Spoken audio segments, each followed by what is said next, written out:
Okay, here's how we're going to make a picture file small enough to be emailed or uploaded very quickly to a WordPress site in Photoshop.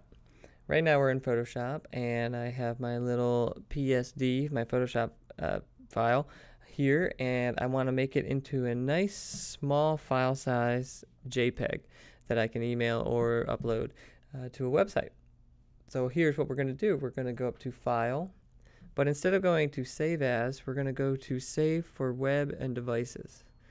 Now, if you do your image and it's really large, Save for Web and Devices is going to come up with a little box warning you that the image exceeds the size. So it might slow down your performance, but if it does, there's other ways around that. But if not, which has never happened to me, I'm going to click yes and continue. Alright, so now the Save for Web and Devices box comes up and gives us a couple options here. First off, it shows us a zoomed in version of our artwork. And down here, it tells you the original file is 32 megs. After we do this Save for Web and Devices option, the file will be 481K. A big drop. But there's other ways that we can drop this even more, and I'll get to that in a second.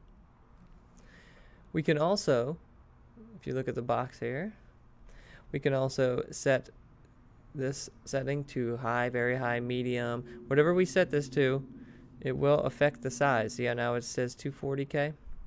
And it's a little hard to see this, which also is another thing, another sign that I know that I need to zoom out. I can also make the image width and height smaller. Right now, it's at 2,550 pixels. That's pretty large. I'm going to bump it down. I'm going to actually knock it down more than half of that. Just type in 800 or so. And I'm going to, it stays constrained, so the image is still proportionally correct. I'm going to drop it down even more, 600. While I'm doing that, if you look at the file size of what it's going to be, now it's 40K. At one point it was 481, now it's down to 40. That's because I made the actual whole image smaller, and I also changed the preset to a medium. So once I get those settings, and I use this as to determine whether or not the quality is still okay. If you look at the red a little bit, the red's a little off around the black, so the quality does drop. This is the original. This is the short, smaller file type. So you still might have to mess with changing this to high. Now it looks a lot cleaner, but it's only 75K, so that's a good compromise. So once you get done doing that, all you need to do is click Save. It'll ask you where you want to save it, and it saves it as a JPEG, but it saves it as a nice small file size JPEG that you can send to email or upload to your site. And that's it. Save for web and devices.